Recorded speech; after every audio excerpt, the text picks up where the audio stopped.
ओम शांति। आज है 27 मई 2025। बाप दादा के मधुर महावाक्य हैं। मीठे बच्चे, तुम्हारा मुख अभी स्वर्ग की तरफ है। तुम नर्क से किनारा कर स्वर्ग की तरफ जा रहे हो, इसलिए बुद्धि का योग नर्क से निकाल दो। प्रश्न है, सबसे ऊंची और सूक्ष्म मंजिल कौन सी है? उसे पार कौन कर सकते हैं? उत्तर है, तुम बच्चे स्वर्ग की तरफ मुंह करते, माया तुम्हारा मुंह नर्क की तरफ फेर देती है, अनेक तूफान लाती है। उन्हीं तूफानों को पार करना यही है सूक्ष्म मंजिल। इस मंजिल को पार करने के लिए नष्टो मोहा बनना पड़े। निश्चय और हिम्मत के आधार पर इसे पार कर सकते हो। विकारियों के बीच में रहते निर्विकारी हंस बनना यही है मेहनत। गीत है, निर्बल से लड़ाई बलवान की। ये कहानी है दिए और तूफान की। ओम शांति। बच्चे जो सेंसिबल हैं वे अर्थ तो अच्छी रीति समझते हैं। जिनका बुद्धि योग शांति धाम और स्वर्ग तरफ है, उन्हों को ही तूफान लगते हैं। बाप तो अभी तुम्हारा मुंह फेरता है। अज्ञान काल में भी पुराने घर से मुंह फिर जाता है, फिर नए घर को याद करते रहते हैं। कब तैयार हो? तब बाबा कहते याद करते कि कब नया घर तैयार हो। अभी तुम बच्चों को भी ध्यान में है, कब हमारे स्वर्ग की स्थापना हो, फिर हम सुख धाम में आएंगे। इस दुख धाम से तो सबको जाना है। सारी सृष्टि के मनुष्य मात्र को अभी बाप समझाते रहते हैं। बच्चे, अभी स्वर्ग के द्वार खुल रहे हैं। अब तुम्हारा बुद्धि योग स्वर्ग तरफ जाना चाहिए। हेवन में जाने वालों को कहा जाता है पवित्र। हेल में जाने वाले को अपवित्र कहा जाता। ग्रस्त व्यवहार में रहते भी बुद्धि योग हेवन तरफ लगानी है। समझो, बाप का बुद्धि योग हेवन तरफ और बच्चे का हेल तरफ है। तो बाबा कहते लौकिक में अगर बाप का बुद्धि योग हेवन तरफ और बच्चे का हेल तरफ, तो दोनों एक घर में रह कैसे सकते? हंस और बगुले इकट्ठे रह ना सके, बहुत मुश्किल। उनका बुद्धि योग है ही 5 विकारों से। वह है हेल तरफ जाने वाले और वह हेवन तरफ जाने वाले, दोनों फिर इकट्ठे रह न सके। ये मंजिल बड़ी है। बाप देखते हमारे बच्चे का मुंह हेल तरफ है, हेल तरफ जाने बिगर रह नहीं सकता, फिर क्या करना चाहिए? जरूर फिर घर में झगड़ा चलेगा। कहेंगे यह भी कोई ज्ञान है, बच्चा शादी ना करे। ग्रस्त व्यवहार में रहते तो बहुत है ना। बच्चे का मुख हेल तरफ, वे चाहते हैं नरक में जाए। बाप कहते नरक तरफ बुद्धि योग ना रखो, परंतु बाप का भी कहना मानते नहीं। फिर क्या करना पड़े? तो बाबा कहते इसमें बड़ी नष्टो मोहा स्थिति चाहिए। ये सारा ज्ञान आत्मा में है। बाप की आत्मा कहती है इनको हमने क्रिएट किया है, मेरा कहना नहीं मानते। कोई तो ब्राह्मण भी बने फिर बुद्धि चली जाती है हेल तरफ, तो वे जैसे एकदम रसातल में चले जाएंगे।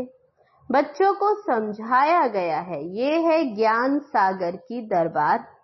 भक्ति मार्ग में इंद्र की दरबार भी गाई जाती है। पुखराज परी, नीलम परी, माणिक परी, बहुत ही नाम रखे हुए हैं, क्योंकि ज्ञान डांस करते हैं ना।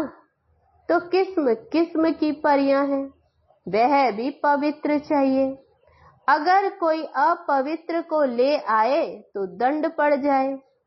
इसमें बहुत ही पावन चाहिए।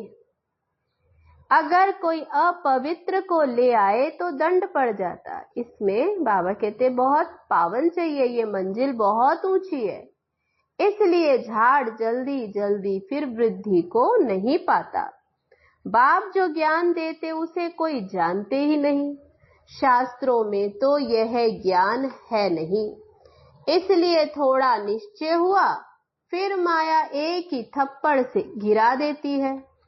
तूफान है ना, छोटा सा दीवा, उनको तो तूफान एक ही थपेड़ से गिरा देता।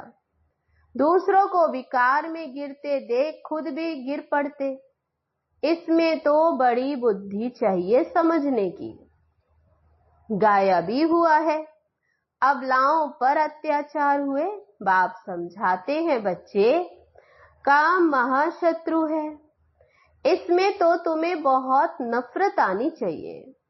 बाबा बहुत नफरत दिलाते हैं। अभी आगे ये बात नहीं थी, हेल तो अभी है। द्रौपदी ने पुकारा, ये अभी की ही बात है। कितना अच्छी रीति समझाया जाता है, फिर भी बुद्धि में बैठता नहीं। ये गोले का चित्र बहुत अच्छा है, गेट वे टू हेवन। बाबा कहते इस गोले के चित्र से बहुत अच्छी रीति समझ सकेंगे, सीढ़ी से भी इतना नहीं जितना इनसे समझेंगे। दिन प्रतिदिन करेक्शन भी होती जाती। बाप कहते आज तुमको बिल्कुल ही नया डायरेक्शन देता हूं, पहले से थोड़े सब डायरेक्शन मिलते। ये कैसी दुनिया है, इसमें कितना दुख है, कितना बच्चों में मोह रहता। बच्चा मर जाता है तो एकदम दीवाने हो जाते, अथाह दुख है। ऐसे नहीं कि साहूकार हैं तो सुखी हैं, अनेक प्रकार की बीमारियां लगी रहती हैं, फिर हॉस्पिटल्स में पड़े रहते, गरीब जनरल वार्ड में पड़े रहते। साहूकार को अलग स्पेशल रूम मिल जाता है, परंतु दुख तो जैसा साहूकार को वैसा ही गरीब को होता। सिर्फ उनको जगह अच्छी मिलती है, संभाल अच्छी होती है। बाबा कहते अभी तुम बच्चे जानते हो, हमको बाप पढ़ा रहे हैं। बाप ने अनेक बार पढ़ाया है, तब ये पढ़ाई अनेक बार पढ़ी। बाबा कहते अपने दिल से पूछना चाहिए हम पढ़ते हैं व नहीं, कितनों को पढ़ाते हैं। अगर पढ़ाएंगे नहीं तो क्या पद मिलेगा। रोज रात को अपना चार्ट देखो, आज किसी को दुख तो नहीं दिया। श्रीमत कहती है कोई को दुख ना दो और सबको ये रास्ता बताओ। जो हमारा भाती होगा उनको झट टच होगा, जो इस घराने के होंगे तब बाबा कहते उन्हें टच होगा। इसमें बर्तन चाहिए सोने का जिसमें ये अमृत ठहरे। जैसे कहते हैं शेरनी के दूध के लिए सोने का बर्तन चाहिए, क्योंकि उसका दूध बहुत भारी ताकत वाला होता है। उनका बच्चों में मोह रहता है, कोई को देखा तो एकदम उछल पड़ेंगे, समझेंगे बच्चे को मार न डाले। यहाँ भी बहुत है जिनका फिर पति बच्चों आदि में मोह रहता।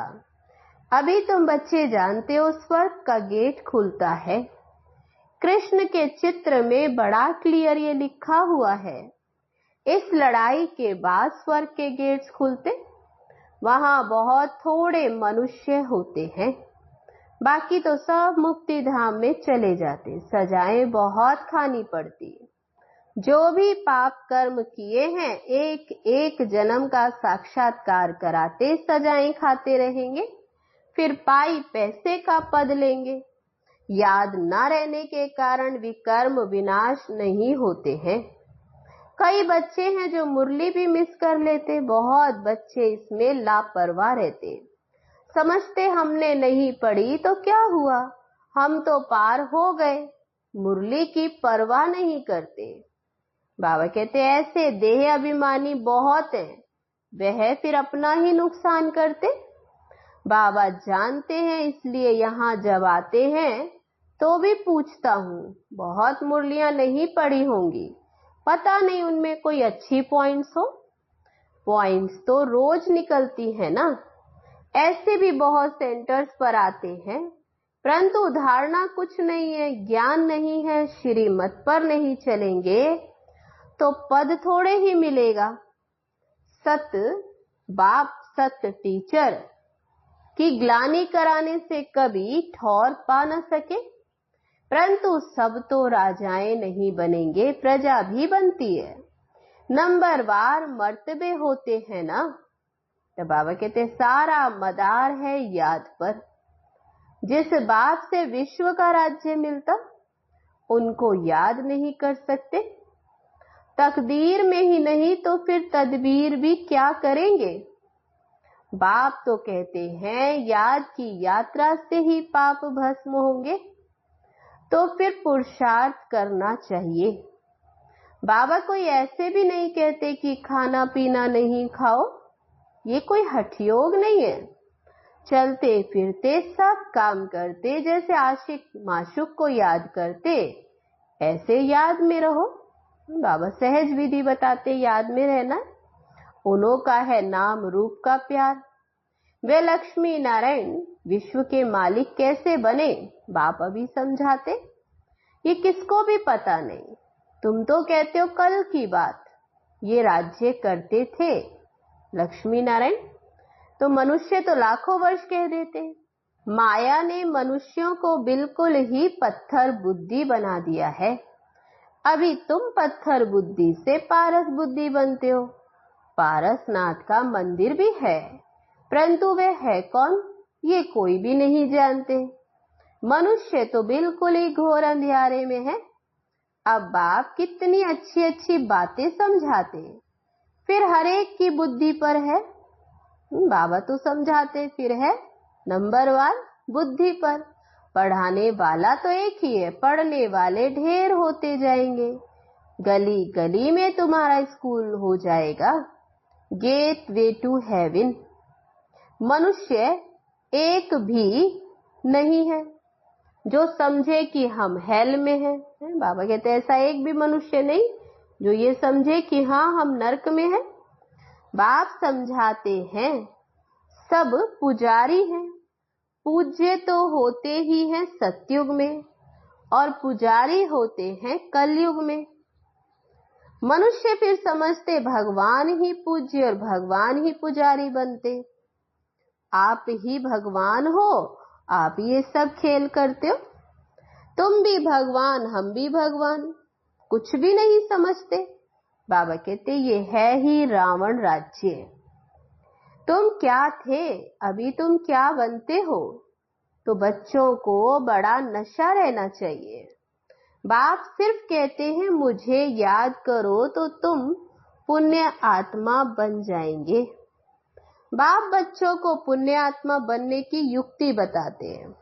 बच्चे इस पुरानी दुनिया का अभी अंत है। मैं अभी डायरेक्ट आया हूं। ये है पिछाड़ी का दान, एकदम सरेंडर हो जाओ। तो बाबा कहते भक्ति में जन्म जन्मांतर दान आदि करते आए। बाबा कहते अभी मैं डायरेक्ट आया हूं तो एकदम सरेंडर हो जाओ। बाबा ये सब आपका है। बाप तो देने के लिए ही कराते, इनका कुछ भविष्य बन जाए। मनुष्य ईश्वर अर्थ दान पुण्य करते हैं, वह है इनडायरेक्ट। जो भी करते आए वह है इनडायरेक्ट, उनका फल दूसरे जन्म में मिलता। यह भी ड्रामा में नूंद है। अभी तो मैं डायरेक्ट आया हूं। तब बाबा कहते अभी मैं डायरेक्ट तुम्हारे सन्मुख हूं। अभी तुम जो करेंगे उनका रिटर्न पदम गुणा मिलेगा। सत्युग में तो दान पुण्य आदि की बात ही नहीं।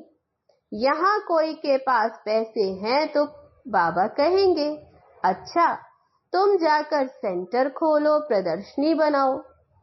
गरीब हैं तो कहेंगे अच्छा अपने घर में ही सिर्फ बोर्ड लगा दो, गेट वे टू हेवन। स्वर्ग और नरक है ना। अभी हम नरकवासी हैं ये भी कोई नहीं समझते। अगर स्वर्ग पधारा तो फिर उनको नरक में क्यों बुलाते हो? स्वर्ग में थोड़े कोई कहेगा स्वर्ग पधारा, अब वह तो है ही स्वर्ग में। पुनर्जन्म स्वर्ग में ही मिलता, यहाँ पुनर्जन्म नरक में ही मिलता है।